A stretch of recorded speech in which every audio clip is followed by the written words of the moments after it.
দিয়া institution for competitive এক্সামের পক্ষ থেকে আজকে হবে আমাদের হিস্ট্রি এসএলএস3 ক্লাস। এবং আজকের যে টপিকটি রয়েছে সেটা রয়েছে সিপাহী বিদ্রোহ। এবং এই সিপাহী বিদ্রোহের ওপর আমরা যে যাবতীয় প্রশ্নগুলি আমরা পরীক্ষায় দেখেছি, মানে আমি স্কুল সার্ভিসই বলছি না, আমি আমাদের মাদ্রাসা সার্ভিসেও দেখেছি।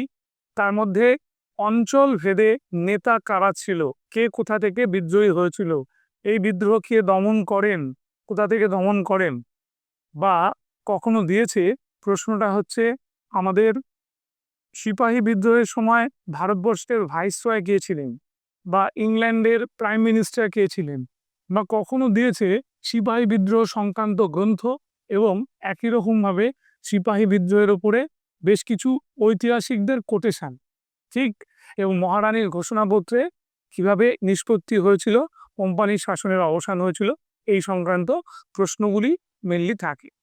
ঠিক, হিস্টোগ্রাফি প্রশ্ন থাকে। আমি আবারও বলছি, কে এই কমেন্টগুলো করেছিল, তবে সেখানেও একটা সাজেস্টিভ করলে আমাদের হয়ে যায়। তাহলে আমরা এইখান থেকেই শুরু করব সিপাহী বিদ্রোহের একদম প্রাইমারি স্টেজ। কেন, কিভাবে সিপাহী বিদ্রোহ হয়েছিল, এটা জানতে গেলে আমাদের বেশ কয়েকটা কারণ উঠে আসবে। প্রথমত হচ্ছে যে ডক্ট্রিন অফ ল্যাপস, যাকে আমরা বাংলায় এক কথায় বলি সত্য বিলোপ নীতি। এই সত্য বিলোপ নীতির মূল কারিগর কে ছিলেন? লর্ড ডালহৌসি। এবং ইনি যখন এই সত্য বিলোপ নীতি প্রয়োগ করেন, তাতে বেশ কিছু রাজ্যে যাদের দত্তক পুত্র ছিল তাদের রাজ্য ব্রিটিশ সাম্রাজ্যভুক্ত হয়। যেমন সাতারা 1848 প্রথম রাজ্য যেটা ব্রিটিশ সাম্রাজ্যভুক্ত হয়েছিল। তারপর ধরো আমাদের ঝাঁসি, ঠিক, 1853 সালে ঝাঁসি আমাদের ব্রিটিশ সাম্রাজ্যভুক্ত হয়েছিল। এর সঙ্গে সঙ্গে আমরা নাগপুরও দেখেছিলাম, এবং এটাও দেখেছিলাম খুব ভালোভাবে যে আমাদের 1857 মহাবিদ্রোহের সময় আরও একটা ব্যাপার কাজ করেছিল, সেটাও লর্ড ডালহৌসির সৃষ্টি। সেটা হচ্ছে কুশাসনের অজুহাতে রাজ্য হ্রাস। এই যে কুশাসন, তাই তো, আমাদের যেটাকে বলে প্রিটেক্সট অফ ম্যাল অ্যাডমিনিস্ট্রেশন, এই ম্যাল অ্যাডমিনিস্ট্রেশনের জন্য যে ঘটনাটা ঘটেছিল সেটা হচ্ছে আমাদের অযোধ্যা রাজ্যটি চলে গিয়েছিল ব্রিটিশ সাম্রাজ্যভুক্ত হয়ে, তাই তো। অযোধ্যা রাজাকে কলকাতার মেটিয়া বুরুজ বা খিদিরপুর অঞ্চলে পাঠিয়ে দেওয়া হয়েছিল। তাহলে এখানে একটা দেখলাম কি কারণ বা কেন এটা সৃষ্টি হলো। 2 নম্বর আমরা দেখেছিলাম যে 1793 খ্রিস্টাব্দে যখন আমাদের পার্মানেন্ট সেটেলমেন্ট, যাকে আমরা এক কথায় বলি চিরস্থায়ী বন্দোবস্ত নীতি, ওই চিরস্থায়ী বন্দোবস্ত নীতির ফলে আমরা দেখেছিলাম যেখানে জমিদার তার জমিদারি সত্ত্ব হারায় এবং কৃষকও তোমার জমির উপর চাষ করার ক্ষমতা হারিয়ে ফেলে, তাই তো। তাহলে কৃষক এবং জমিদার উভয় কিন্তু তখন ব্রিটিশদের শত্রু হয়ে যায়। দ্বিতীয় কারণ বললাম। তৃতীয় কারণ বলা যেতে পারে যে এই আমাদের ভারতবর্ষে একটা নিজস্ব ট্র্যাডিশন বা ধারা ছিল, যে ধারাটা অবশ্যই বেশ কিছুটা কুসংস্কারের জন্য ছিল, এবং যেখানে দেখা গিয়েছিল এই যে বাল্য বিবাহ রদ, তারপরে সতীদাহ প্রথা উচ্ছেদ, তাই তো।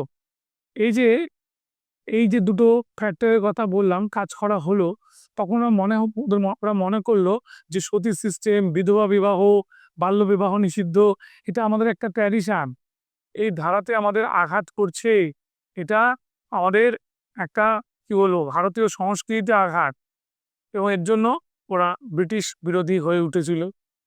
আবার এটাও এটাও বলা চলে ব্রিটিশদের সাম্রাজ্যবাদ নীতি যেভাবে আস্তে আস্তে বৃদ্ধি পাচ্ছিল, সেটাকেও কিন্তু দেশীয় রাজা খুব ভালোভাবে অ্যাকসেপ্ট করেন, গ্রহণ করেন, যার জন্য সিপাহী বিদ্রোহটা আবশ্যিক হয়ে পড়েছিল। এবার দেখা যাচ্ছে সিপাহী বিদ্রোহের আরো একটা বড় কারণ হয়েছিল কি, যখন এই বিদ্রোহটাকে বিদ্রোহীদের মধ্যে ছড়িয়ে দেওয়ার চেষ্টা হয়েছিল, তখন এনফিল্ড রাইফেলের কথা বলা হয়েছিল, যার কার্তুজ ওই দাঁতে কেটে বন্দুকের মধ্যে ভরতে হতো। এই নীতিটা তখন কি হয়েছিল, স্প্রেড করেছিল, এবং দেখা গেছিল এটাই যে এই নীতির ফলে তোমার ওই মুসলিমদের বোঝানো হয়েছিল যে সেই টোটাটার যে চর্বিটা সেটা হচ্ছে শুয়োরের চর্বি, আর হিন্দুদের বোঝানো হয়েছিল ওটা গরুর চর্বি, এবং যার জন্য ওরা কি হলো, বিদ্রোহী হয়েছিল। এতক্ষণ আমি এই যে কথাগুলো বললাম সেগুলো সবই আবর্তিত হলো, সবকিছুই হলো একটা কারণের দিকে। এবার আমরা এগুলোর ব্যাখ্যায় জন্য আমরা স্ক্রিনের দিকে যাব। স্ক্রিনের দিকে যাবার আগে আমি এই কথাটাও তোমাদের বলে রাখি, এটা তোমরা খুব ভালো করে মনে রাখবে। একটা খুব বিতর্কের জায়গা হচ্ছে 1857 সালের মহাবিদ্রোহ। 1857 সালের মহাবিদ্রোহ প্রথম কোথায় কোথায় এটা শুরু হয়েছিল। এই কথা বলতে গেলে তোমাদের মাথায় রাখতে হবে যেটা, সেটা হচ্ছে আমাদের এটাকে উত্তর অনেকেই দেয় যে এটা বহরমপুরে হয়েছিল, কেউ বলে দমদমে হয়েছিল, আবার কেউ বলে না এটা ব্যারাকপুরে হয়েছিল।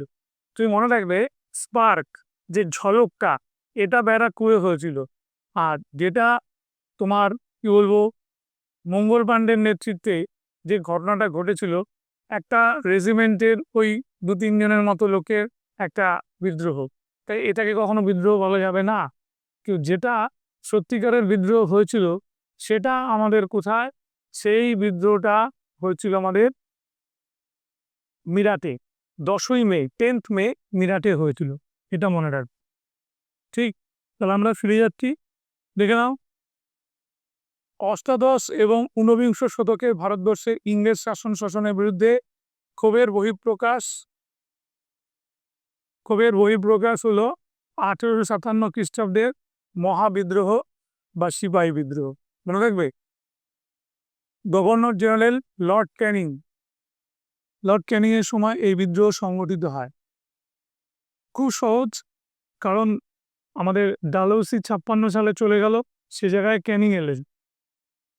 এই ঘটনাটিকে ভারতীয় ইতিহাসের জল বিভাজিকা হিসেবে চিহ্নিত করার কারণ হলো এই প্রথম কোনো ভারতীয় শাসক গোষ্ঠী ছাড়াই দেশের বিভিন্ন সম্প্রদায়গুলি ইংরেজদের বিরুদ্ধে সংঘবদ্ধ আন্দোলনের ডাক দেয়।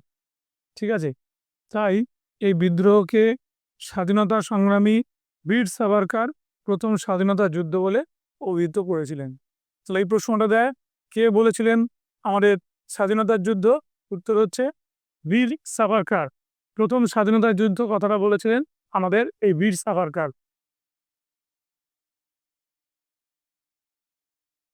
মহাবিদ্রোহের কারণগুলোকে এবার আমরা সাজিয়ে দিই। ভারতীয় সেনাবাহিনীতে এনফিল্ড রাইফেলের প্রচলন, যে কথাটা বললাম সেই গরুর চর্বি আর শূকরের চর্বির যে গুজবটা, সেটা হয়েছিল প্রত্যক্ষ কারণ। ঠিক একটু আগেই যেটা বলে দিলাম গরুর চর্বি আর শূকরের চর্বির ব্যাপারটা, এটা ছিল প্রত্যক্ষ কারণ। নেক্সট, পরে লর্ড ওয়েলেসলি প্রবর্তিত অধীনতামূলক মিত্রতা নীতি। ঠিক যেটার কথা আমি আগে বললাম, অধীনতামূলক মিত্রতা নীতি যখন শুরু হয়েছিল তখন অনেক দেশীয় রাজ্য ব্রিটিশ সাম্রাজ্যভুক্ত হয়েছিল। যে নীতিতে বলা হয়েছিল যে তারা ব্রিটিশদের কাছ থেকে সহায়তা পাবে, শত্রু সৈন্যের হাত থেকে রক্ষা পাবে, এবং স্বয়ং ব্রিটিশ সৈন্য তাদের আক্রমণ করবে না, তাই তো? তার জন্য এই অধীনতামূলক মিত্রতা নীতিটা কাজ করেছিল। অধীনতামূলক মিত্রতা নীতি কাজ করবার সময় একটা বড় জায়গা তৈরি হয়েছিল যখন আমাদের 1798 সালে হায়দ্রাবাদের নিজাম এটা সিগনেচার করে। দেখো লক্ষ্য করে কতটা চাপ, যে দেশীয় রাজা এটা সিগনেচার করলো তখন যারা প্রোটেকশন দেবে এই ব্রিটিশ সৈন্যদের ভরণ পোষণের খরচ হচ্ছে তোমার। মনে রাখবে কি বললাম, ভরণ পোষণের খরচ হচ্ছে তোমার। আবার একই সঙ্গে এটাও বলে দিই, সেই ভরণ পোষণের খরচ ছাড়াও আরও একটা বড় ব্যাপার কাজ করেছিল এই সময়। সেই বড় ব্যাপারটি কি? সেই বড় ব্যাপারটা হলো যে 1857 সালের মহাবিদ্রোহের সময় আমাদের এটা দেখেছিলাম যে এই দেশীয় রাজারা কি করেছিল, এখানে একটা প্রতিরোধ গড়বার চেষ্টা করেছিল। তাহলে এবার আমরা দেখতে পাই যে আমাদের মারাঠা পেশোয়া বাজিরাও টু, সেও কিন্তু এই সিগনেচার করেছিল। এবার তারপরে আরো বেশ কিছু দেশীয় রাজা যারা আমাদের এই অধীনতামূলক মিত্রতা নীতিতে সিগনেচার করেছিল। দেখে নাও, দেশীয় রাজ্যগুলিকে আভ্যন্তরীণ ও বৈদেশিক আক্রমণ থেকে নিরাপত্তা দানের বিনিময়ে তাদের বশ্যতা স্বীকার করানো হয়। তাদের বশ্যতা স্বীকার করানো হলো। এই নীতির দ্বারা হায়দ্রাবাদের নিজাম, তাঞ্জোর, সুরাট, কর্ণাটক, অযোধ্যা এখানে সিগনেচার করেছিল, তাই তো? উদয়পুর, যোধপুর, জয়পুর ইত্যাদি দেশীয় রাজ্য ব্রিটিশ নিয়ন্ত্রণাধীন হয়। তাহলে অযোধ্যার মতো রাজ্য, হায়দ্রাবাদের মতো রাজ্য, ঠিক আছে, এবং কর্ণাটকের মতো রাজ্য যখন তোমার পুরোপুরি কি বলবো ব্রিটিশ নিয়ন্ত্রণাধীনে থাকে, তাহলে তাদের নিজের ইচ্ছে মতো কাজ করার কোনো প্রয়াসই আর দেখা যায় না। নেক্সট, পরের পয়েন্টে চলে যাই। লর্ড ডালহৌসি প্রথম সত্যবিলোপ নীতি কঠোরভাবে কার্যকরী করে ব্রিটিশ সাম্রাজ্য বিস্তার করে। কি বললাম? লর্ড ডালহৌসি প্রথম সত্যবিলোপ নীতি কঠোরভাবে কার্যকরী করে এই ব্রিটিশ সাম্রাজ্য বিস্তার নীতি নেন, এবং সেখানে বলেছিলাম যে দত্তপুত্র থাকলে তার সেই সত্ত্ব, মানে তার ভবিষ্যতের রাজা হওয়ার সত্ত্ব থাকবে না, এবং এই সত্ত্বটাই কিন্তু বিলোপ করে দেওয়া হয়েছিল। এবং দেখে নাও, আমাদের সাতারা রাজ্যটি প্রথম দখল করা হয় 1848 খ্রিস্টাব্দে। এই সালটা মনে রাখবে, পরীক্ষায় আসে, অনেকবার এসছে প্রশ্নটা। প্রথম রাজ্য সাতারা। এরপর দেখো সম্বলপুর, জৈতপুর, ঠিক আছে, আমাদের কি বলবো ভাগাত, এটাকে ভাগাত বা বাগাত বলে লিখে দিচ্ছি। ইম্পর্টেন্ট নয়। উদয়পুর ইম্পর্টেন্ট নয়, ইম্পর্টেন্ট হচ্ছে ঝাঁসি, 53 ঝাঁসি। ইম্পর্টেন্ট হচ্ছে নাগপুর, 1854। দেখবে প্রিভিয়াস ইয়ারের কোশ্চেনগুলো। কর্ণাটক 1853, কিন্তু তার চেয়েও বেশি ইম্পর্টেন্ট নাগপুর 54, তাঞ্জোর 55। ঠিক, তাহলে সেই দিক থেকে বিচার করতে গেলে আমাদের শেষে হচ্ছে তাঞ্জোর। কিন্তু এর সঙ্গে বলেছিলাম যে আরেকটা নীতি ছিল, যে যদি তুমি তোমার রাজ্য চালাতে না পারো, বা তোমার রাজ্য চলছে কিন্তু খুব খারাপভাবে, যাকে আমরা বলি কুশাসনের অজুহাতে রাজ্যগ্রাস, এই যে রাজ্যটা চলে গেল তার নাম অযোধ্যা, 1856। আমাদের মাদ্রাসা সার্ভিস ছাড়া স্কুল সার্ভিস, আমি বলেও দিচ্ছি সালটা উল্লেখ করে, 2008। স্কুল সার্ভিসের এই কোশ্চেনটা আবারও আমি তোমাকে বলছি 2012, ওটা আমার পাশে দিয়েছিল, ঠিক আছে। এই একই প্রশ্ন ঘুরে ঘুরে বারবার করে এসছে, যে 1856 সালে এই রাজ্য না দেখবে, এই অযোধ্যা রাজ্যটা চলে যাওয়া হচ্ছে কুশাসনের অজুহাতে রাজ্যগ্রাসে সবচেয়ে বড় জায়গা। এবং মনে রাখবে, তারপরেই কিন্তু আস্তে আস্তে এটা বিদ্রোহের দিকে মোড় নিল। বেশ, ওয়াজিদ আলী তার আমি লিখে দিচ্ছি।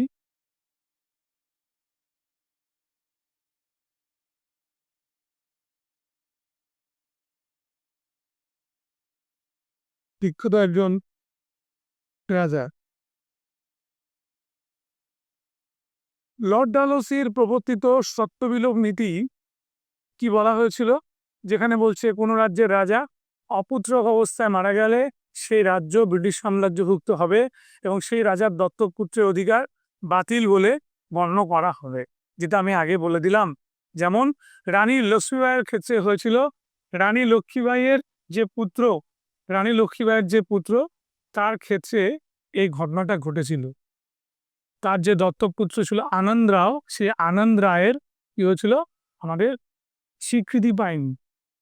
সে ছিল আমাদের লক্ষ্মীবাইয়ের যে হাজবেন্ড ছিল, তার মানে গঙ্গাধর রায়ের দাদার ছেলে, ঠিক আছে, তো তারও স্বীকৃতি হয়নি। বেশ, এবার কি দাঁড়ালো? এই নীতির ফলে সাতারা, সম্বলপুর, উদয়পুর, ঝাঁসি, নাগপুর, কর্ণাটক ব্রিটিশ সাম্রাজ্যভুক্ত হয়ে গেল। নেক্সট, ব্রিটিশ আশ্রিত রাজ্যগুলির নিরাপত্তাহীনতা। এই যে ব্রিটিশ আশ্রিত রাজ্যগুলির নিরাপত্তাহীনতা এখানে একটা কিন্তু বড় কাজ করেছিল। এই নিরাপত্তাহীনতাটা কিরকম দেখে নাও। দেশীয় রাজ্যগুলি ব্রিটিশ সাম্রাজ্যত্বের ফলে আশ্রিত রাজারা নিরাপত্তাহীনতা বোধ করেন। ঠিক কেন নিরাপত্তাহীনতা ভোগ করতে থাকেন? দেখলো ওরা যে রাজ্য গ্রাস করার ফিকিরগুলো সাংঘাতিক। রাজ্য তোমার গ্রাস করার জন্য যে কৌশলগুলো অবলম্বন করে নিয়েছে ওরা, সত্যবিলোপ নীতিতে চলে গেছে। সত্যবিলোপ নীতির পরে তোমরা দেখেছো সেখান থেকে আবার চলে গেছে কুশাসনের অজুহাতে রাজ্য গ্রাস। তাহলে যে রাজ্যগুলি তোমার সম্পূর্ণভাবে ব্রিটিশের নিয়ন্ত্রণাধীন থেকে গেলে অধীনতামূলক মিত্রতা নীতির দ্বারা, তাহলে ওটাও তো নিয়ে নিতে পারি, তাই না? বুঝা গেল? বেশ। ত্রিবাঙ্কুর, কাথিয়াওয়াড়, রাজপুতানা সহ অন্যান্য রাজ্য ব্রিটিশ শাসন মুক্ত হওয়ার জন্য বিদ্রোহ ঘোষণা করলো। দেখে নাও, ত্রিবাঙ্কুর, কাথিয়াওয়াড়, রাজপুতানা। কিছু মনে রাখতে না পারো, ওই রাজপুতানা আর কাথিয়াওয়াড়টা মনে রেখো, এই দুটো রাজ্য। বেশ। এবার দেখো, বন্ধ হয়ে গেল ভাতা, পেনশন। যে পেনশন দেওয়া হচ্ছিল রাজপুত্রদের, তবে ভাতা বন্ধ হলো। যেমন একটা এক্সাম্পল নেওয়া যাক, যে পেশোয়া দ্বিতীয় বাজিরাও, সে যখন 1818 সালে সম্পূর্ণভাবে ব্রিটিশদের কাছে পরাস্ত হলো, তখন তাকে বার্ষিক 8 লক্ষ টাকার পেনশন দেওয়া হতো। এবার বাজিরাও টু মারা গেল। বাজিরাও টু এর যে ছেলে, বাজিরাও টু এর যে পুত্র, সে কি ছিল? সে ছিল কিন্তু, মনে রাখবে, দত্তক পুত্র নানা সাহেব, যাকে আমরা চিনি, গোবিন্দ ধন্দু পন্থ। তার কি হলো? বন্ধ হয়ে গেল, ভাতা বন্ধ হয়ে গেল। তাহলে ভাতা তার চাই, এবং সেই জন্য কিন্তু সে বিদ্রোহ ঘোষণা করলো। উপাধি বিলোপ। বেশ। নানা সাহেবের বৃত্তি বন্ধ, যা বললাম। কর্ণাটকের রাজপরিবারের ভাতা বন্ধ। বাহাদুর শাহের উপাধি বিলোপ, কারণ বাহাদুর শাহকে ওরা সম্রাট মানছেই না, কারণ বলছে যে আমরা দ্বিতীয় শাহ আলমের সময় সভরেন্টি কেড়ে নিয়েছি, ঠিক আছে? আকবর শাহ পেনশনটা পেয়েছেন, কিন্তু সভরেন্টি ফিরে পাননি। তারা আপনি তার ছেলে হয়ে কি করে এটা আশা করছেন? ঠিক। তাহলে খুব অসন্তোষ থাকলো। কিন্তু দ্বিতীয় বাহাদুর শাহ খুব ভালো মানুষ ছিলেন, একটু ভীতু টাইপের মানুষ ছিলেন। তিনি কিন্তু ঠিক সরাসরি বিদ্রোহে যাননি। তাকে তার সেনাপতি জেনারেল ভগত খান বা অন্যান্যরা ইনসিস্ট করেছিল, মানে প্ররোচিত করে। এবং এটাও বলে যে এই 1857 সালের যে মহাবিদ্রোহ হচ্ছে, সেই বিদ্রোহের আপনি হচ্ছেন দিল্লির এম্পেরর বা এম্পেরর হিন্দুস্তান। দিল্লি বলবো না, তাকে বলবো শাহেনশাহী হিন্দুস্তান অথবা এম্পেরর অফ হিন্দুস্তান। বেশ, চলে যাই। কুশাসনের অজুহাতে রাজ্যগ্রাস, যেটা আমি আগেই বলে দিয়েছিলাম। অযোধ্যা দখল এবং রাজপরিবারের সদস্যদের বিতাড়িত করে রাজপ্রাসাদ লুণ্ঠন ভারতীয়দের অসন্তোষ বাড়ায়। ঠিক হলো এটা। এবার মহাবিদ্রোহের সূচনা আর বিস্তার। 29শে মার্চ 1857 খ্রিস্টাব্দ, ব্যারাকপুর সেনা ছাউনিতে মঙ্গল পাণ্ডে চর্বি মেশানো কার্তুজ ব্যবহারে অসম্মত হন।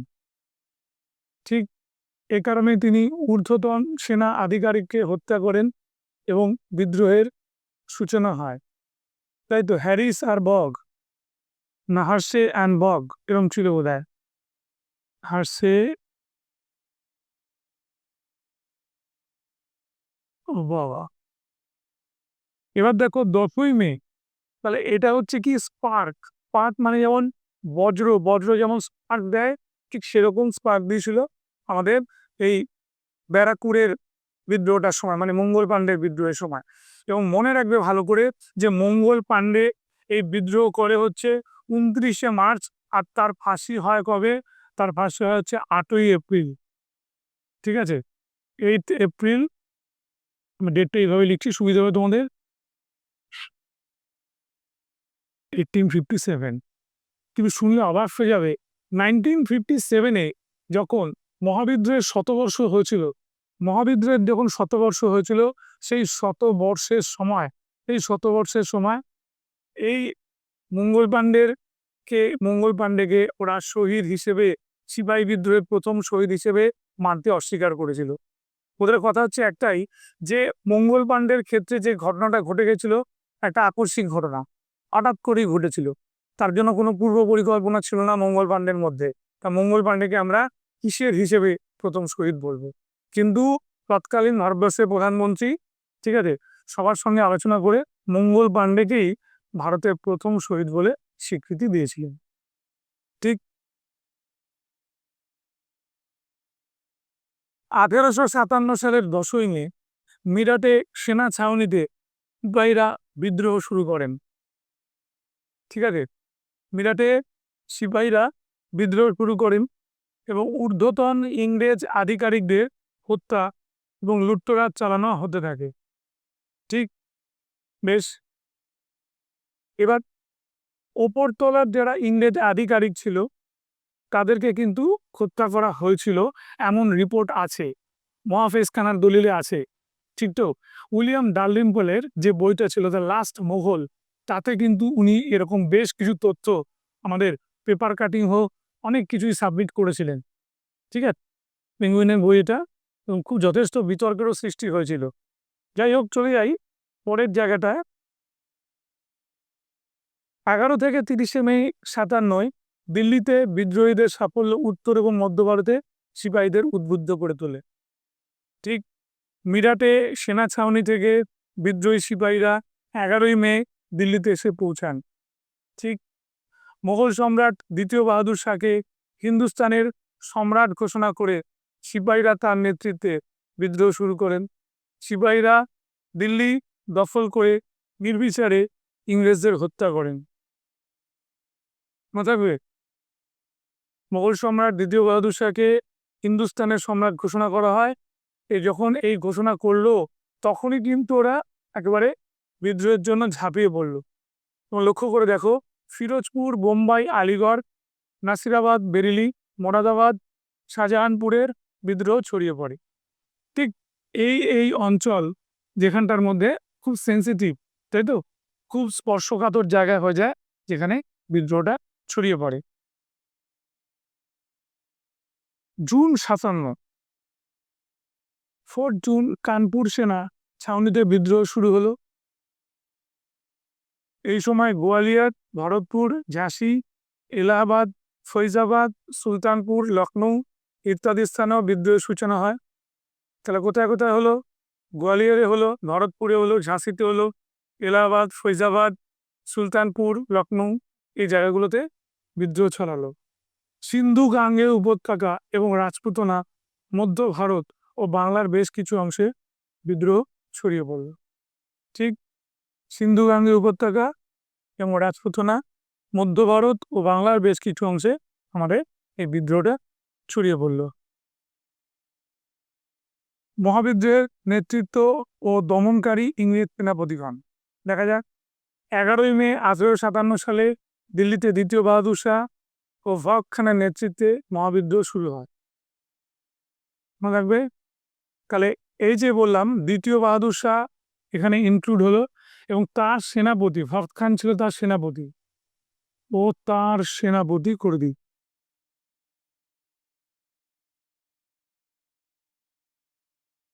ঠিক আছে, নিকলসন ও হারসন 20 সেপ্টেম্বর এই বিদ্রোহ দমন করে। এই নিকলসন নামটাকে খুব ভালো করে মনে রাখতে হবে। নিকলসনকে বলা হয় কি? দিল্লির কসাই। নিকলসনকে বলা হয় দিল্লির কসাই, দিল্লির কসাই। ঠিক আছে, দিল্লির কসাই। তাহলে বুচার অফ দিল্লি এই জন নিকলসন তো লোক মেরেছিল, এত লোক মেরেছিল যে ব্রাহ্মণদের পৈতের ওজন হয়ে গেছিল কয়েক কিলো। বুঝছো? যাই হোক, এবার 5ই জুন 57 খ্রিস্টাব্দে, 5ই জুন 1857 নানা সাহেব তাতিয়া টুপি এবং আজিমুল্লাহ কানপুরে বিদ্রোহ করেন। তাহলে এই যে বললাম নানা সাহেব কোথা থেকে বিদ্রোহ করেন, উত্তর হচ্ছে কানপুর। আমি বলে দিই, এমন কোনো প্র্যাকটিস সেট এখনো তৈরি হয়নি যে এই কোশ্চেনটা রাখেন, সবাই রেখেছে। এটা খুব জনপ্রিয় কোশ্চেন। কোশ্চেনটা একসময় সিজিএল পরীক্ষায় এসেছিল। কোশ্চেনটা তারপরে দেখা গেল এটা উত্তরপ্রদেশ পিএসসির কোশ্চেন। তারপরে কোশ্চেনটা র্যান্ডাম ভাবে রিপিট হয়েছে। তো স্কুল সার্ভিসে যেহেতু তোমাদের অবজেক্টিভ তোমাদের জানতে হবে, তাই এই কোশ্চেনটা তোমাদের করবে। ঠিক, মনে থাকবে 1857 সালে ডিসেম্বর মাসে কলিন ক্যাম্বেল এই বিদ্রোহ দমন করেন। কি বললাম?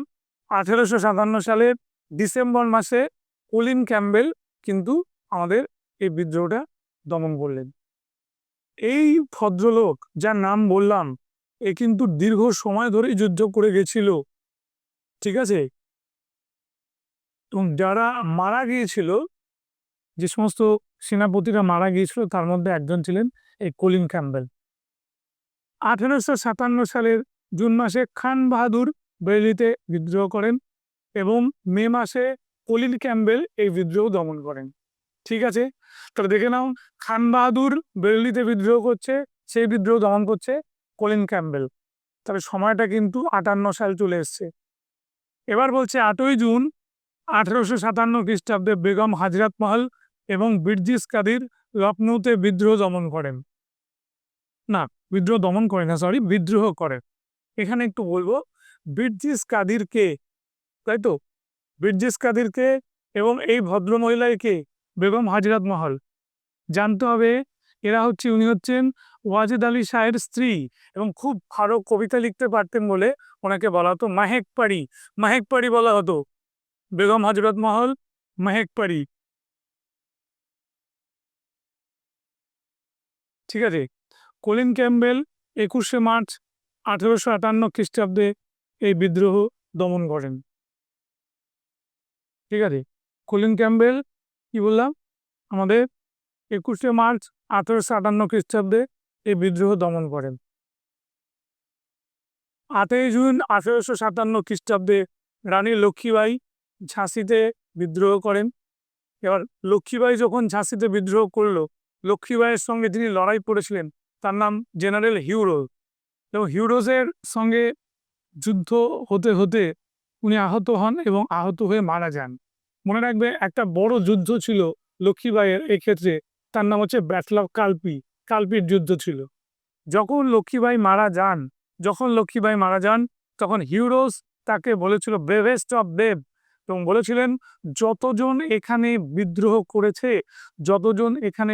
করেছে তাদের মধ্যে আমাদের কি বলবো সেরা হচ্ছে কে, তাদের মধ্যে সেরা বা তাদের মধ্যে একমাত্র পুরুষ যদি কাউকে বলতে হয়, তিনি হচ্ছেন আমাদের এই ভদ্র মহিলা। ঠিক আছে, লক্ষ্মীবাই। তাহলে এখানে কালপির যুদ্ধ,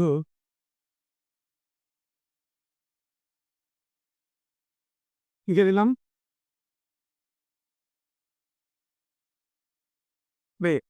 12ই জুন 1857 খ্রিস্টাব্দে জগদীশপুরে কুনওয়ার সিং, মানে এই স্পেলিংটা হলে ভালো হয়,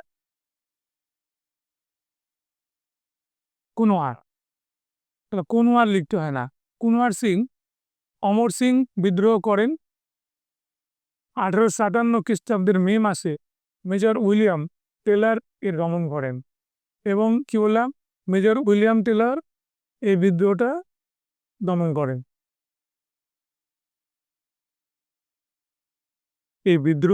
করেন। তাহলে অমর সিং কুনওয়ার সিং এর হয়ে কাজ করেছিল। কুনওয়ার সিংকে কি বলা হয়, বা কুনওয়ার সিং লোকটা কে ছিল? বিহারের জগদীশপুরের নিবাসী এই কুনওয়ার সিং ছিলেন একজন ধ্বংসপ্রাপ্ত জমিদার। ঠিক আছে, কি বললাম, ধ্বংসপ্রাপ্ত জমিদার। এবং এই ভদ্রলোক যখন আর্মি সাজায়, আর্মি তৈরি করে এবং যুদ্ধ করে, তখন দেখা যাচ্ছে যে ইনি হচ্ছেন সব থেকে বৃদ্ধ 1857 সালের মহাবিদ্রোহের সব থেকে বৃদ্ধ একজন নেতা। তার জন্য ওনাকে বলা হয় grand old man of 1857 revolt. তাহলে বাংলা করলে দাঁড়ায় 1857 সালের মহাবিদ্রোহের সব থেকে বৃদ্ধ মানুষ।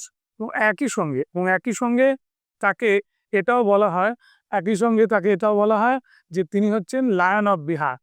ঠিক আছে, বিহারের সিংহ। বেশ, তাতিয়া টবি গোয়ালিয়রে লক্ষ্মীবাইকে সাহায্য করেন। এই তাতিয়া টবির আসল নাম কি ছিল নিশ্চয়ই তোমরা জানো, তার নাম ছিল হচ্ছে রামচন্দ্র পাণ্ডুরং, তাই তো, রামচন্দ্র পাণ্ডুরং।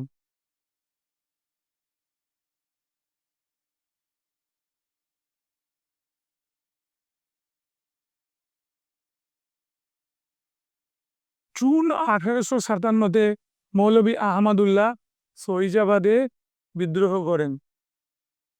ঠিক ফৈজাবাদে বিদ্রোহ করলো। আবার জুন মাসে এলাহাবাদে বিদ্রোহ করেন।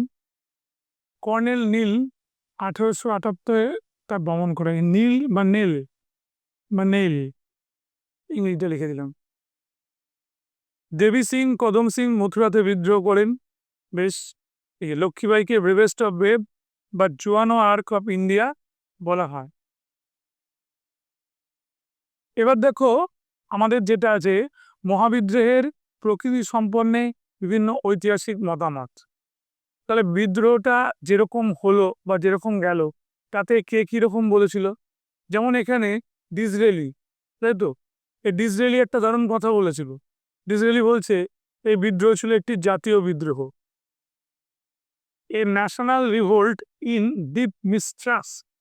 এ national revolt in deep mistrust বা একটা জাতীয় বিদ্রোহ, ঠিক আছে, যেটা একটা জাতির গভীরে ঢুকেছিল, এটা বলেছিলেন ডিসরেলি। এবং এই ডিসরেলি কিন্তু প্রত্যক্ষদর্শী ছিলেন, যারা বিদ্রোহটা চোখে দেখেছিলেন। এবার দেখো কানাচাঁদ বলেছিল একটা মধ্যযুগীয় এই বিদ্রোহ ছিল মূলত ক্ষমতাচ্যুত শ্রেণীর ক্ষমতা পুনরুদ্ধারের প্রচেষ্টা। ক্ষমতাচ্যুত শ্রেণীর ক্ষমতা পুনরুদ্ধারের প্রচেষ্টা। জেনারেল আউটরাম টেলার বলছেন হিন্দু মুসলিম যৌথ ষড়যন্ত্র। ঠিক। আর জওহরলাল নেহরু বলেছেন এই বিদ্রোহ শুধুমাত্র সিপাহীদেরই বিদ্রোহ নয়, বরং তা ভারতের অসামরিক বিদ্রোহেরও ভিত্তি রচনা করে। প্রকৃতিগতভাবে সামন্ততান্ত্রিক হলেও এই বিদ্রোহে কিছু জাতীয়তাবাদী উপাদান মজুদ ছিল। নেহেরুর চেয়েও, আমি বলে দিই তোমাদের পরীক্ষায় যে মতটা দেয় সেটা হলো আমাদের এই ভদ্রলোক সাভারকারের মতটা। ভারতের প্রথম স্বাধীনতা সংগ্রাম বা ভারতের প্রথম স্বাধীনতা যুদ্ধ। আর আর.সি. মজুমদার এটা সমালোচনা করেছিল, বলেছিল 1857 সালের মহাবিদ্রোহ না ছিল প্রথম, না ছিল যুদ্ধ, না ছিল স্বাধীনতা। দেখে নাও এই কথাটাই লেখা আছে। এবং তার যে বইটা ছিল, বইটার নাম ছিল হচ্ছে সিপাহি mutiny and the revolt of 1857। এই গ্রন্থে উনি কিন্তু এই কথাটা বলেছিলেন। হোমসের মতে এই বিদ্রোহ ছিল সভ্যতা এবং বর্বরতার মধ্যবর্তী দ্বন্দ্ব। সভ্যতা এবং বর্বরতার মধ্যবর্তী দ্বন্দ্ব। স্যার জন শিলি বলছে এই বিদ্রোহ ছিল সম্পূর্ণভাবে জাতীয়তাবাদ বর্জিত স্বার্থপর সিপাহী বিদ্রোহ, যাতে কোনো উল্লেখযোগ্য নেতৃত্ব বা সহায়তা ছিল না। ঠিক আছে, এটা কে বললো? স্যার জন শিলি বলেছিল এই সম্পর্কে। সম্পূর্ণভাবে বলছে জাতীয়তাবাদ বর্জিত। তাহলে ন্যাশনালিজম কাজ করেনি। বেশ, এবার দেখো বিপিনচন্দ্র বলেছিল এই বিদ্রোহটিতে সামগ্রিকভাবে ঐক্যবদ্ধ ও সুসংহত পরিকল্পনা এবং রূপায়ণের ঘাটতি ছিল। পরিকল্পনাটা সব জায়গায় সমানভাবে কিন্তু হয়নি, এটা মনে রাখবে। এবার লিরিস যেটা বলছে খ্রিস্টানদের বিরুদ্ধে উন্মত্ত ধর্মবাদীদের যুদ্ধ, এটাও কিন্তু ঠিক নয়। ঠিক। এবার এই মহাবিদ্রোহ কেন ব্যর্থ হয়ে গেল? প্রথমে বুঝতে পারছে জনগণের সঙ্গে যে সংযোগটার দরকার ছিল সেটা কিন্তু হয়নি, এবং জাতীয়তাবাদ যে সেন্সটা সেটাও তৈরি হয়নি, তাই তো। সেনাদের সঙ্গে জনগণের সক্রিয় অংশগ্রহণ থাকলেও এই বিদ্রোহ ব্যর্থ হয়েছিল। কেউ কেউ বলছে অ্যাকচুয়ালি 1857 সালের মহাবিদ্রোহ যেটা হয়েছে এটা তো পুরোপুরি একটা ভারতীয় সিপাহীদের সঙ্গে ভারতীয় সিপাহীদেরই লড়াই হয়েছে। কথাটা তো খুব ভুল নয়। সত্যি তো, জীবিকার জন্য প্রচুর লোক তো ইংরেজদের অধীনে এই সিপাহীরই চাকরি করত। তারা যখন লড়াই করছে সেখানে জাতীয়তাবাদ আসবে কি করে? ভারতের সমগ্র অঞ্চলের সিপাহী ও জনগণ এই বিদ্রোহে অংশগ্রহণ করেন। ঠিক আছে, ভারতের সমগ্র অঞ্চলের সিপাহী এবং জনগণ এই বিদ্রোহে অংশগ্রহণ করেন। উত্তর পশ্চিম ভারত পূর্ব ভারত, দক্ষিণ ভারতের একাংশ এই বিদ্রোহ থেকে দূরে ছিল। বেশ শিখ ও গোর্খা সৈন্যরা বিদ্রোহ দমনে ইংরেজদের সাহায্য করেছিল। মনে রাখবে, শিখ আর গোর্খা সৈন্যরা উল্টে ইংরেজদের আবার সাহায্য করলো। যোগ্য নেতৃত্বের অভাব, যেমন ইংরেজ সেনাপতি লরেন্স, ক্যাম্বেল, নিকলসন এরা যেমন অর্গানাইজ ছিল, তেমন কি সত্যি সত্যি নানা সাহেব, তাতিয়া টুপি, লক্ষ্মীবাই অতটাই অর্গানাইজ ছিল? যেমন ওদের যুদ্ধ পদ্ধতি অনেক অনেক বেশি ব্রিটিশদের পারদর্শিতা ছিল। ঠিক আছে, এবার বলছে একটা নির্দিষ্ট পরিকল্পনার অভাব, কোনো সর্বভারতীয় পরিকল্পনা ছিল না, এটা হচ্ছে আসল, তাই তো? এবং একটা ব্যক্তিগত স্বার্থের দ্বারা পরিচালিত হয়ে এটা বিক্ষিপ্তভাবেই যুদ্ধ শুরু করে। এবার বলছে জাতীয়তাবাদের অভাব, এই হচ্ছে আসল পয়েন্ট, ডবল রাইট দিলাম। জাতীয় স্বার্থে কোনো স্থির লক্ষ্য নিয়ে আন্দোলন করেননি। এবার দেশীয় রাজাদের অসহযোগিতা, গোয়ালিয়রের সিন্ধিয়া, হায়দ্রাবাদের নিজাম, নেপালের জং বাহাদুর, কাশ্মীর ও যোধপুরের রাজারা বিদ্রোহ দমনে ইংরেজদের সাহায্য করেছিল। ঠিক আছে, গোয়ালিয়রের সিন্ধিয়া, হায়দ্রাবাদের নিজাম, নেপালের জং বাহাদুর, কাশ্মীর ও যোধপুরের রাজারা বিদ্রোহ দমনে কি করেছিল? ইংরেজদের সাহায্য করেছিল। মধ্যবিত্ত শ্রেণীর একটা অসহযোগিতা, পাশ্চাত্য শিক্ষায় শিক্ষিত বুদ্ধিজীবী মধ্যবিত্ত সম্প্রদায় সমাজের আধুনিকীকরণের লক্ষ্যে ইংরেজদের বিরোধিতা করেন। তাহলে এইবার দেখো ওয়েস্টার্ন এডুকেশন, যেটা ভালো করে বলতে হবে, পাশ্চাত্য শিক্ষাটা এগিয়ে আসায় মানুষের যেভাবে একটা ইংরেজদের প্রতি নির্ভরতা বেড়েছিল, যে এই কারণে পাশ্চাত্য শিক্ষা শিখলে আমরা ইংরেজি শিক্ষায় উন্নতি করতে পারলে আমরা ইংরেজদের খুব প্রিয় পাত্র হতে পারবো এবং ইংরেজদের দেওয়া বড় বড় চাকরি আমরা পাবো। ঠিক, এবং এই ঘটনাটায় যে মধ্যবিত্ত শ্রেণী তারা কিন্তু সেভাবে কখনোই অংশগ্রহণ করেননি, তাই তো? এবং এরা ইংরেজদেরও বিরোধিতা করেন। আধুনিক উন্নত অস্ত্র, বিদ্রোহীরা সহজেই ইংরেজদের কাছে পরাজিত হয়েছিল। নৌশক্তির অভাব, উন্নত ও শক্তিশালী নৌশক্তি ইংরেজদের সাফল্যকে ত্বরান্বিত করেছিল। মনে থাকবে কি বললাম? উন্নত ও শক্তিশালী নৌশক্তি ইংরেজদের সাফল্যকে ত্বরান্বিত করেছিল। এবার আসছে উন্নত যোগাযোগ ব্যবস্থা, রেল লাইন, টেলিফোন, টেলিগ্রাফ। এই আধুনিক উন্নত যোগাযোগ ব্যবস্থা ইংরেজদের দ্রুত সংবাদ ও সৈন্য প্রেরণের ক্ষেত্রে সহায়ক হয়েছিল। ঠিক, ভারতীয় সেনাবাহিনী এই সুযোগ থেকে বঞ্চিত থাকায় তারা সমস্যার সম্মুখীন হন। বিশ্বাসঘাতকতা, মোগল সম্রাট দ্বিতীয় বাহাদুর শাহের কিছু কর্মচারী ও সেনাপতির বিশ্বাসঘাতকতা বিদ্রোহীদের পরাজয়ের অন্যতম কারণ হয়ে দাঁড়িয়েছিল। ঠিক, দেখো সবই যে যার নিজের স্বার্থের জন্য একটা কাজ করেছিল। মানে আমি বলছি নেতাদের ছাড়া, যে সেকেন্ড বাহাদুর শাহ, যাকে দিল্লির এম্পায়ার বা শাহেনশাহ ঘোষণা করা হয়েছিল, দিল্লি বলবো না, বলবো হচ্ছে সর্বভারতে, তার ওখানে তার কিছু লোকেরাই বা সেনাপতিরা বিশ্বাসঘাতকতা করে। যখন হাটসেন বাহাদুর শাহের ছেলে এবং নাতিকে আমাদের গুলি করে মারে, তাই তো?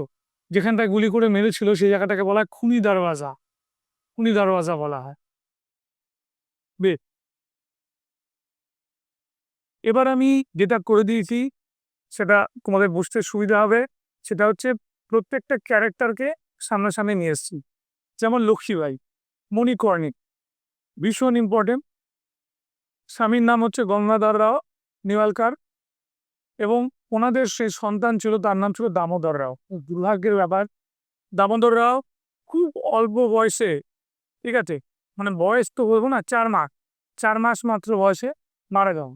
তখন গঙ্গাধর রায়ের দাদার ছেলে আনন্দ রাওকে কি করে আমাদের অ্যাডপ্ট করে মানুষ করা হয়। কিন্তু যেহেতু অ্যাডপ্টেড হলো, রক্তের সম্পর্ক হলেও সেটা অন্যভাবে হলো, নিজের না, তার জন্য সত্যবিলম্ব নীতিতে করে গেল।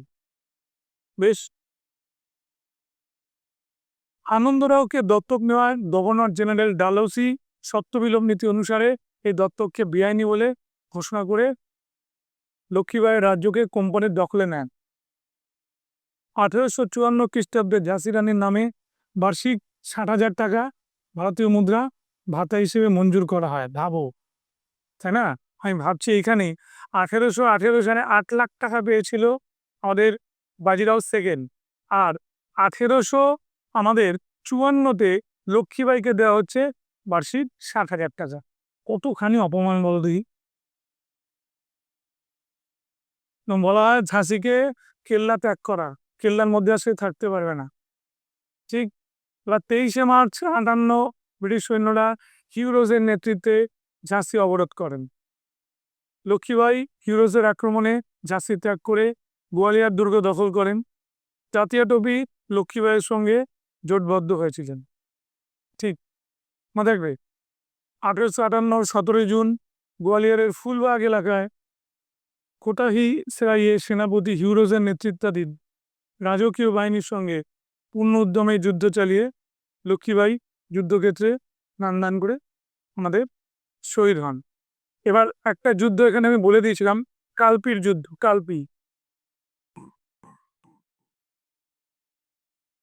কালপির যুদ্ধটা হয়েছিল 1858। এবার দেখো মৌলভী আহমদুল্লাহ শাহ। এই মৌলভী আহমদুল্লাহ শাহ, যাকে আমরা ডঙ্কা শাহ নামে চিনি, তিনি কি করেছিলেন? যাকে এক কথায় বলা হয়েছিল তিক্ততম, বিটারেস্ট বা তিক্ততম সেনাপতি। মনে রাখবে, এই যে তিক্ততম আমাদের তিক্ততম শত্রু ব্রিটিশদের, এই মৌলভী আহমদুল্লাহ আমাদের সব থেকে বেশি সক্রিয় একজন মৌলভী ছিলেন। মনে রাখবে, কুনওয়ার সিংকে কি বলা হতো? Lion of Bihar. Kunwar Singh lion of Bihar নামেই আমাদের পরিচিত ছিলেন। তাতিয়া টোপির প্রকৃত নাম ছিল রামচন্দ্র পাণ্ডুরাও। ম্যালসন তাতিয়া টোপিকে বলেছিল এ মার্ভেলাস গেরিলা ওয়ারিয়ার। কি বললাম? এ মার্ভেলাস গেরিলা ওয়ারিয়ার। নানা সাহেবের প্রকৃত নাম ছিল গোবিন্দ ধুন্দু পন্থ। নানা সাহেবের মৃত্যু মনে রাখবে অজানাই থেকে গেছে। নানা সাহেবের দেহটা যখন লর্ড ক্যানিংকে দেখানো হয়েছিল, তিনি বিশ্বাসই করতে পারছিলেন না এটা নানা সাহেবের দেহ। মুখে দাড়ি ছিল প্রচুর পরিমাণে, তিনি চিনতে পারছেন না। বেশ। বেগম হজরত মহল, তিনি মাহেক করি নামে পরিচিত ছিলেন, এটা আমি বলে দিয়েছি। ব্রেভেস্ট অফ ব্রেভ লক্ষ্মীবাঈকে বলেছিল। এবং একই সঙ্গে মনে রাখবে জোয়ানো আর্ক।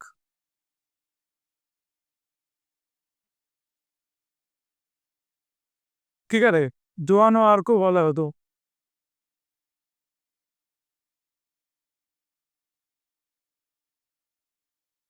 ভারতের জোয়ানো আর্ক বলা হতো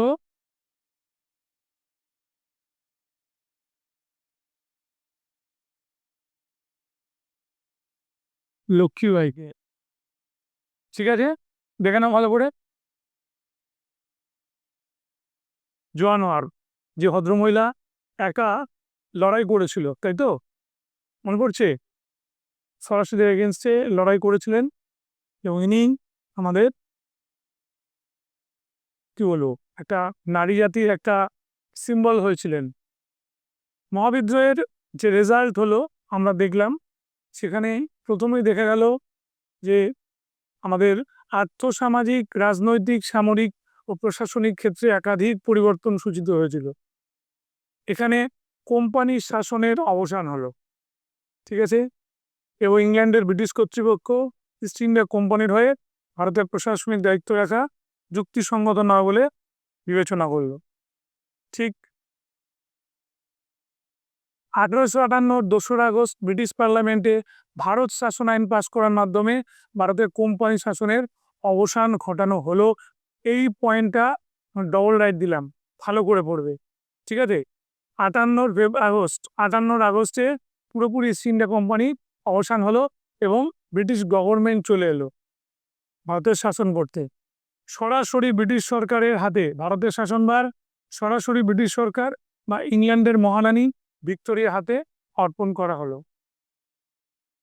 ভারতের গভর্নর জেনারেল ভাইসরয় বা রাজপ্রতিনিধি রূপে ভারতের শাসন কার্য পরিচালনা করতে থাকলো। মহারানীর ঘোষণাপত্রে আমরা কি দেখলাম, 58 পয়লা নভেম্বর এই ঘোষণাপত্রটা হয়েছিল। কয়েকটা নীতির মধ্যে কথা বলা হয়েছিল, যেমন বললো সত্যবিলোপ নীতি আর কোনোভাবেই কাজ করবে না, এটা পরিত্যক্ত হলো। তখন কিন্তু লর্ড ক্যানিং, তাহলে কোন ভাইসরয়ের সময় সত্যবিলোপ নীতি পরিত্যক্ত হয়? উত্তর হবে 1858 খ্রিস্টাব্দে লর্ড ক্যানিং এর সময়। দেশীয় রাজ্যগুলিকে দত্তকপুত্র গ্রহণের অনুমতি দেওয়া হলো। বেশ, দেশীয় রাজ্যের সঙ্গে ইংরেজদের সম্পাদিত চুক্তিগুলি মেনে চলার কথাও বলা হলো। জাতি ধর্ম নির্বিশেষে সকল যোগ্য ভারতীয়দের সরকারি চাকরি প্রদানের আশ্বাস দেওয়া হলো। তাহলে এখানে দেশীয় ব্রিটিশরাই যে চাকরি পাচ্ছিল, তার সঙ্গে সঙ্গে আমাদের উপজাতি হোক, যে কোনো ব্রাহ্মণ হোক, শূদ্র হোক, সবাইকেই চাকরি দেওয়ার কিন্তু একটা ব্যবস্থা করা হলো। হয়ে গেল। সরকার ভারতের সামাজিক আর ধর্মীয় বিষয়ে হস্তক্ষেপ করবে না, এটাও কিন্তু সরকার প্রকাশ্যে জানিয়ে দিল। তো বললো ব্রিটিশ সরকার এরপর থেকে ভারতে আর সাম্রাজ্য বিস্তারে আগ্রহ দেখাবে না। ঠিক গভর্নর জেনারেল বা ভাইসরয় দেশীয় রাজ্যগুলির উত্তরাধিকার সংক্রান্ত বিরোধে নিষ্পত্তি করবে বলে আমাদের সরাসরি জানিয়ে দেওয়া হলো। তাহলে যিনি গভর্নর জেনারেল তিনি তো ভাইসরয়, এই নামটাকে কখনো পরিবর্তন করা হয়েছে, তিনি তখন এই দায়িত্বটা নেবেন। বেশ, এবার আসছে শাসনতান্ত্রিক পরিবর্তন। 1851 খ্রিস্টাব্দে act for better government of India অনুসারে ভারতের শাসন কার্য পরিচালনার সকল দায়িত্ব রানীর প্রতিনিধি হিসেবে ভারত সচিবের ওপর অর্পিত হলো। 15 জন সদস্য নিয়ে গঠিত ইন্ডিয়ান কাউন্সিল ভারত সচিবের কাছে সহায়তা করবে। ঠিক, এবং আইন পরিষদে ভারতীয়দের নিয়োগ করা হলো। 1858 খ্রিস্টাব্দের আইনে শাসন কার্যে ভারতীয়দের অংশগ্রহণের কোনো সুযোগ ছিল না। 61 খ্রিস্টাব্দে নতুন ভারত শাসন আইন দ্বারা কেন্দ্রীয় আইন পরিষদে এবং কলকাতা, মাদ্রাস এবং বোম্বাইয়ে আইন পরিষদে ভারতীয় সদস্যদের গ্রহণের ব্যবস্থা গৃহীত হবে। তাহলে ভারত শাসন আইন, ঠিক আছে, কি হলো এখানে পরিষ্কার বলা হলো ভারতীয়দের অংশগ্রহণের কোনো সুযোগ কিন্তু থাকলো না।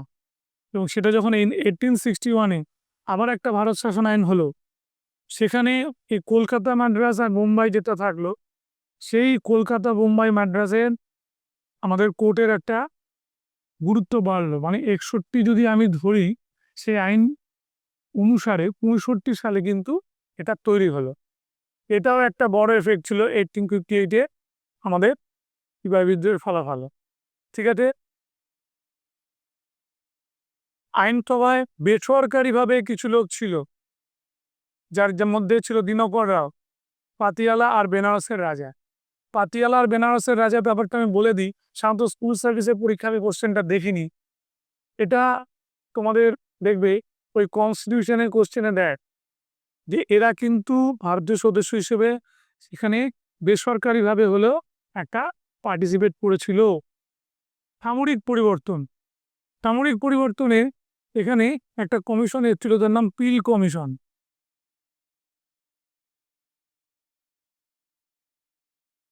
পিল কমিশন হচ্ছে একটা, সত্যি কথা বলতে গেলে, সামরিক কমিশন। লিখেও দিচ্ছি।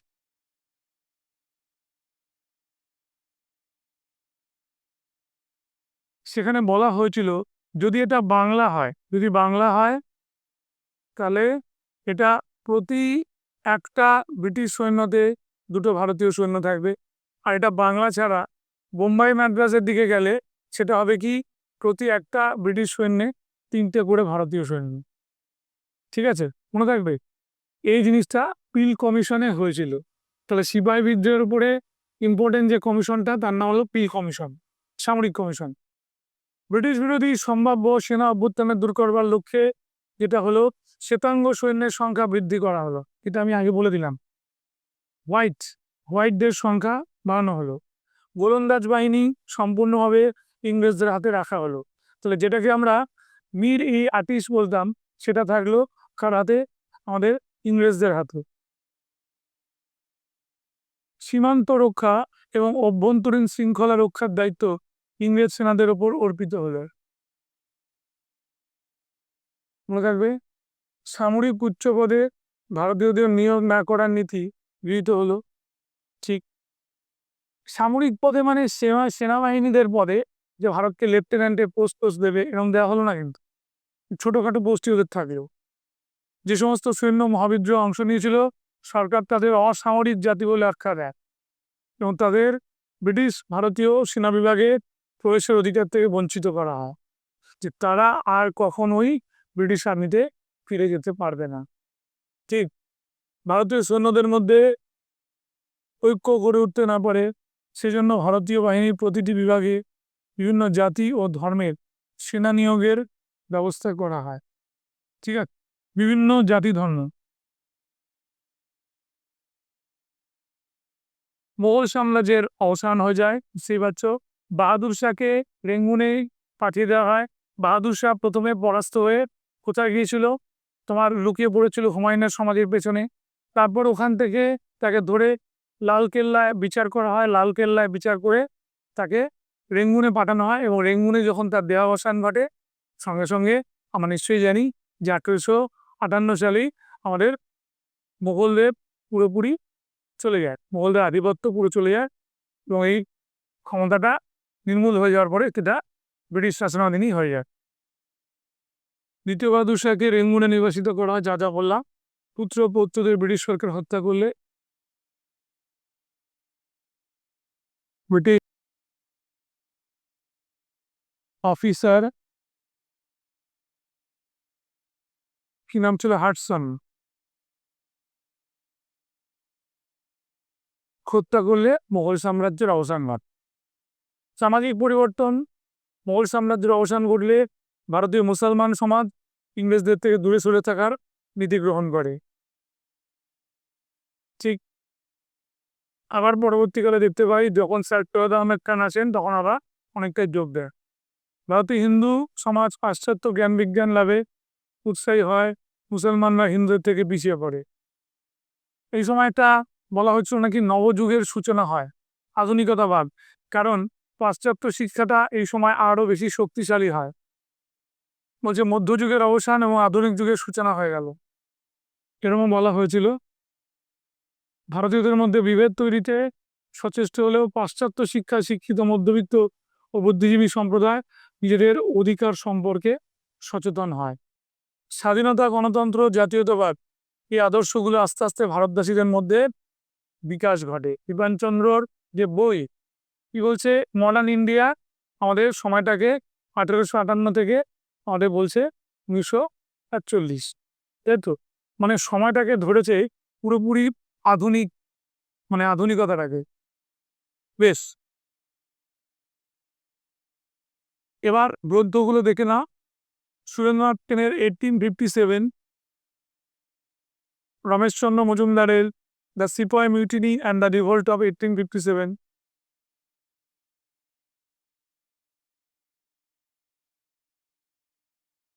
Civil rebellion in the Indian mutiny, Shashibhushan Chaudhuri. Majumdar Surendranath সেনের বইটা বেশি ইম্পর্টেন্ট, আমি ওটা গোল গোল চিহ্ন দিয়েছিলাম। তালমিজ খালদুনের দ্য গ্রেট সিভিলিয়ান তেমন একটা দেয় না। ঠিক আছে, আমরা জনকে হিস্ট্রি অফ দ্য সিপাহি ওয়ার দেখব। মৌলানা আবুল কালাম আজাদের একটা প্রবন্ধ হচ্ছে 1857, ঠিক আছে, এটা হলো একটা এসে রচনা। পিসি যোশীর 1857 ইন হিস্ট্রি রিভিলিয়ন 1857। আমি এখানে একটা কথা বলে দিই, সুরেন্দ্রনাথ সেনকে বলা হয় কি, ওনার বইটাকে বলা হয় 1857 মহাবিদ্রোহে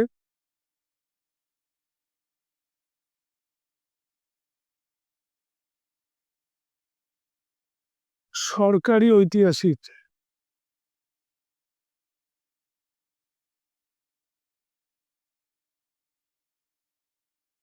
ঠিক আছে, আর যে চিহ্নটা ছিল 1857 সালের বিদ্রোহের চিহ্ন,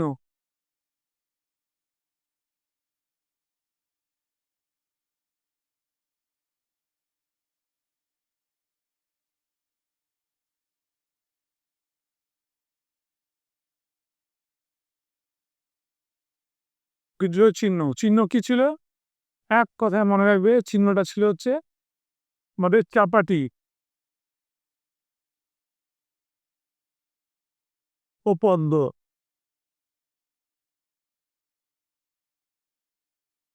ঠিক আছে, বিনোদ দামোদর সাভার, ভীষণ ভীষণ important. The Indian war of independence 1857, এটা অনেকবার এসছে। ঠিক আছে, এবার দেখো Eric Stokes, Mehta, Hariprasad Chattopadhyay, White, অনেকের বই আছে, কিন্তু এইটা বেশি ইম্পর্টেন্ট। ঠিক, এবার রজনীকান্ত গুপ্তেরও একটা বই আছে, সিপাহী যুদ্ধের ইতিহাস, এটা 5 খণ্ডে। আচ্ছা, এবার দেখো আমাদের যারা যারা অংশগ্রহণ করেছিল তাদের মধ্যে তাতিয়া টপি আর নানা সাহেব, রাও সাহেব, আজিমুল্লাহ খান, এরা উত্তরপ্রদেশের কানপুর থেকে অংশগ্রহণ করেছিল। ঠিক আছে, আমাদের মনিরাম দেওয়ান আসাম থেকে, কুনওয়ার সিং হচ্ছে বিহার থেকে, খান বাহাদুর খান বেইলি থেকে, মৌলভী আহমদুল্লাহ শাহ ফৈজাবাদ থেকে। এইটা মনে রাখবে, ঠিক যেখানে যেখানে আমি মার্ক করলাম। আবার দেখো এখানে দ্বিতীয় বাহাদুর শাহ, বেগম জিনাত মাহেল, এরা সব দিল্লি, জেনারেল ভগ খানও দিল্লি। আবার এখানে রানী লক্ষ্মীবাই ঝাঁসি, বিরজিস কাদির আর বেগম হজরত মহল, বেগম হজরত মহলের পুত্র, তিনি হচ্ছেন অযোধ্যা। ঠিক আছে, এবার মঙ্গল পাণ্ডে, ব্যারাকপুর। ঠিক আছে, এটা তেমন দরকার নেই।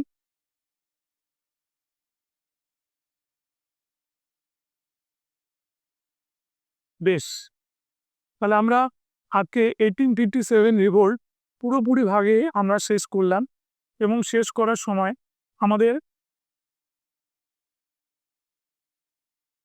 একটা কথা এখানে মনে রাখতে হবে যে যত রকমের কোয়েশ্চেন হতে পারে, এইভাবে কন্টেন্ট কিন্তু এখানে সাবমিট করা হয়েছে। মানে আমাদের বই বা কিছু পড়তে হবে না, এখানে খালি এটি কন্টেন্ট পড়ে নিলে তোমাদের কিন্তু কাজ হয়ে যাবে। ঠিক আছে, এক্সট্রা রেফারেন্সগুলো আমি তোমাদের বলে দিলাম। বেশ, এবার এর সঙ্গে সঙ্গে একটু এমসিকিউ তৈরি করলে আমার মনে হয় না ওদের কোনো অসুবিধা হবে। দিয়া ইনস্টিটিউশনের পক্ষ থেকে আমি দেবাশিস শাহ আজকে এই মহাবিদ্রোহের ক্লাসটা শেষ করলাম। Thank you.